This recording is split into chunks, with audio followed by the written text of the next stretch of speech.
while living in this world before Jesus' second coming, we will not be exempt of accidents, crises, like this coronavirus crisis, this pandemic that we are all facing. But what about Psalm 91, that famous psalm? Some people would like to have their Bibles open in this psalm and place it in a living room, and like I will be protected ever by God.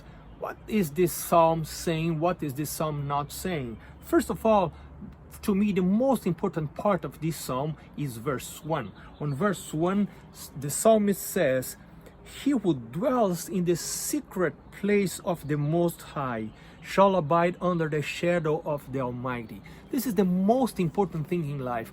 Am I abiding under the shadow of the Almighty? Second thing, am I dwelling in the secret place of God? Secret place means intimacy, to have an intimate relationship with Him. I remember a friend of mine. We will have a cave. We will dig in some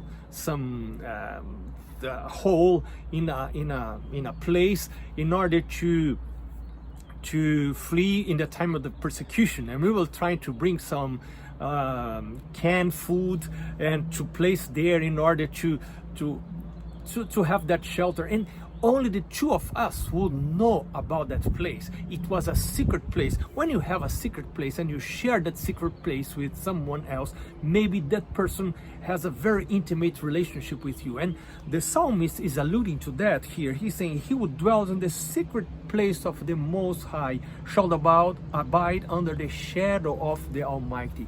When you are dwelling in His secret place, you will be under the shadow of the Almighty.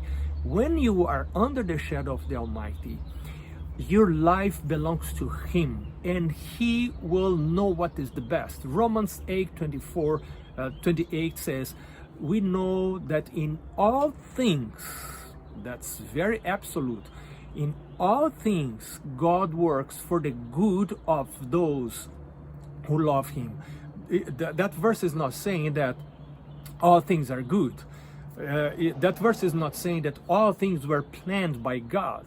Sometimes people make decisions that may affect us in a very bad way, and we may suffer. But what is Romans 8:28 says, in all things God will work. He is active. He's working for the good of those who trust in Him, who love Him. And then what happens to you may be transformed by God, that those circumstances may be transformed by God in order to be of your to accomplish the best thing in your life. And I would like to, before we end, I would like to remind us of verse 9. "Because you have made the Lord, who is my refuge, even the Most High, your dwelling place, no evil shall befall you, nor shall any plague come near your dwelling. For He shall give His angels charge over you to keep you in all your ways." May the Lord comfort you and be your assurance, and be your fortress, and be your protection in this time of great need. The Lord bless you.